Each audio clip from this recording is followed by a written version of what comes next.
Someone asks you a question about yourself, not an invasive one, something ordinary. How your week went, what you did on the weekend, whether you're okay. And you answer. You answer fast and you answer short, and then you turn it around. You ask them something back, something better, something they actually want to talk about. They take it. They always take it. 20 minutes later, they walk away from that conversation feeling like it went well. And it did go well. For them. You gave them nothing. And nobody noticed. How many conversations this month went exactly like that? Here's what you tell yourself about that. That you're private. That you're a good listener. That you find other people more interesting than you find yourself. Some of that is true. But privacy is a decision. You make it once, deliberately, and you can point to the reason. What you do is faster than a decision. Somebody opens a door, and you've closed it before you thought about it. That's not privacy. That's a reflex. And reflexes get built. Something built that one. There's a name for it. Self-concealment. Not shyness, not introversion. Because those are about how much contact you want. Self-concealment is the active withholding of the things about you that cost something. From people close enough to hear them. The measure of it was never how much you talk. It's what you do with the parts that would land. And there are two people who end up here. From the outside they look identical. They arrived by opposite roads, and only one of them can still be reached. Neither of them is broken. Neither of them chose this in any way they'd recognize. Something happened, and then something else happened, and this is where it left them. There was a woman I'll call Hannah. Hannah was not always like this. In her 20s, she was the one who told you everything, too fast, on the second meeting. No filter, and she didn't want one. Then one year she was going through something, a marriage coming apart quietly, in a way she hadn't said out loud to anyone. At a work dinner, a colleague she liked asked how things were at home, and she told her, not everything. Enough. 4 months later, Hannah was up for a role she'd wanted for 2 years. She didn't get it. Someone told her, kindly, meaning well, that there had been a concern about her bandwidth, given everything going on. Do you know the exact conversation that changed how much you say? Nobody was cruel to her. That's the part she still can't explain to people. Nobody betrayed her. Someone simply knew something, and it went into a room she wasn't in, and it came back out as a decision about her life. There is a worse version of this.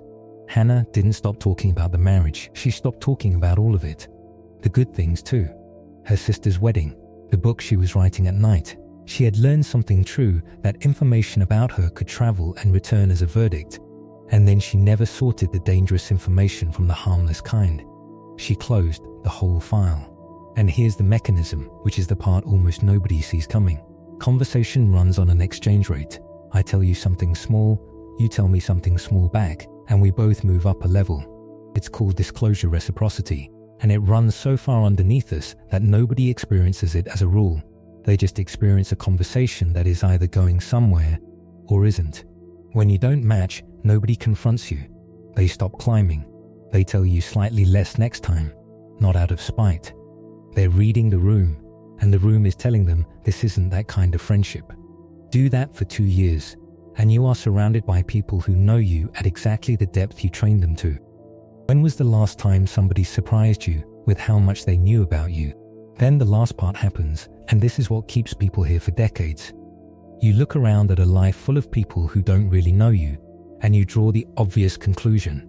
Nobody ever asks. Nobody actually wants to know. You built that, not on purpose, but you built it. And now you're using it as evidence. Watch what happens when the danger leaves. Hannah left that job. New city, new people, nobody who knew a single thing about her. And she stayed exactly the same. That's how you know it stopped being about the danger a long time ago. The danger left, and the reflex stayed. It goes further down than that, because there is something underneath the story about being burned, and it is much less flattering. When nobody knows what you're carrying, nobody can be disappointed by it. Nobody can measure it against theirs. Nobody gets to tell you that the thing you thought was uniquely heavy is fairly ordinary, that half the people you know have been through worse and mentioned it in passing on a Tuesday. Staying unknown keeps you undefined. And undefined is the only condition in which you are still, technically, remarkable. Say the sentence out loud to one person, and you become a specific size. So which would you rather be? Known or possible? Two people then. The first one was never asked. A house or a friendship or a marriage where nobody ever came looking. The question simply never got asked, and eventually the answer stopped being prepared. This one isn't guarding anything. There was never any practice. Ask them directly. Sit through the awkwardness. Wait. And they will usually tell you. They're reachable. The second one answered once and watched it get used. This one is a fortress that looks like a personality. Ask them a direct question and you'll get a good answer. A real one, sized precisely to be enough. You won't catch them out with silence. They rehearsed for you. The first one is quiet because nobody ever built the door. The second one built it, knows exactly where it is, and can tell you with a completely straight face that it isn't there. If you're the second one, the way out isn't a confession. Nobody needs your history. It's smaller and more irritating than that. It's answering one question at its actual size, once, to one person, and letting the 20 seconds of exposure happen without steering out of them. You'll want to redirect. You'll feel the turn coming, and it will feel like generosity. Don't let them have it, and watch what they do with it. You knew that before I said it.